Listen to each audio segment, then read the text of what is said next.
మాకు బాధ కనబడతా ఉంది, ఆవేదన కనబడతా ఉంది. ఎన్ని ఉద్యమాలు చేసి రాష్ట్రం తెచ్చుకున్న మేము ఒక మహిళ చనిపోతే కూడా ఎవరు కూడా పరామర్శకు పోకుండా ఏదో మేమంతా ఒకటే, మా 4-5 కుటుంబాలు మొత్తం ఒకటే, తెలంగాణ సమాజం ఒకటే అన్నట్టుగా అంత బహిర్గతంగా షో చేస్తా ఉంటే మా ప్రజలు వీళ్ళకి అవసరం లేదు, మా సమాజం వీళ్ళకి అవసరం లేదు, మా భావోద్వేగాలతో వీళ్ళకు పని లేదు, వాళ్ళు గాజు అద్దాల మేడలో ఉండి 4-5 కుటుంబాలు మొత్తం సమాజాన్ని శాసించాలి అని చెప్పి ఒక మెసేజ్ ఇస్తా ఉంటే ఉద్యమకారులుగా, ఈ గడ్డ మీద పుట్టిన వ్యక్తులుగా ఎట్టి పరిస్థితుల్లో మేము సహించాం. తెలంగాణ ఉద్యమం అప్పుడు కూడా మేము చూసినాం వీళ్ళ ప్రవర్తన ఏంది అనేది, మళ్ళీ ఇప్పుడు చూస్తా ఉన్నాం.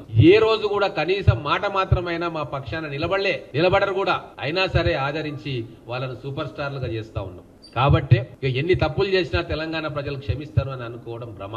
మేము తెలివికొచ్చినాం, మాకు ఆత్మాభిమానం ఉంది, మేము ఆత్మగౌరవంతో నిలబడాలని కోరుకుంటా ఉన్నాం. కాబట్టి ఈ పెరుగుతున్న అసహనాన్ని దృష్టిలో పెట్టుకొని తెలంగాణలో ఎవరు పైకి రాకుండా, ఏ టెక్నీషియన్స్ పైకి రాకుండా ఒక కోటరీ లాగా మొత్తం వ్యవస్థను తమ అదుపాజ్ఞంలో 4-5 కుటుంబాలు పెట్టుకుంటే ఎంతకాలం భరించాలి? వాళ్ళు అనుకున్నదే డైరెక్టర్, వాళ్ళు అనుకున్న వాళ్ళే మ్యూజిషియన్స్, వాళ్ళు అనుకున్న వాళ్ళే పాటలు పాడాలి, ఆఖరికి వాళ్ళు అనుకున్న వాళ్ళే, వాళ్ళకు నచ్చిన వాళ్ళే జూనియర్ ఆర్టిస్టులు. మరి లెక్కలు తీయమనండి. తెలంగాణ సమాజం నుంచి ఎంతమందిని వీళ్ళు ప్రోత్సహిస్తున్నారు, ఎంతమందికి అవకాశాలను తగ్గిస్తున్నారు, ఈ లెక్కలు చెప్పమంటే దానికోసం ప్రత్యేకంగా డాటా తీసుకొని ముందరకు వస్తా. అవతల నుంచి ఎవరైనా వస్తే చాలిగా మాకు నిజాలు తెలుస్తా ఉన్నాయి. పోనీలే అని ఊరుకుంటా ఉంటే మా సమాజం మీద, మా సంస్కృతి మీద దాడి, మా భావోద్వేగాల మీద దాడి, మమ్మల్ని లెక్కలే లేనట్టు ప్రవర్తించడం, ఇవన్నీ కూడా తెలంగాణ సమాజానికి వాళ్ళు గాయపరుస్తా ఉన్నారు. దయచేసి అర్థం చేసుకోండి.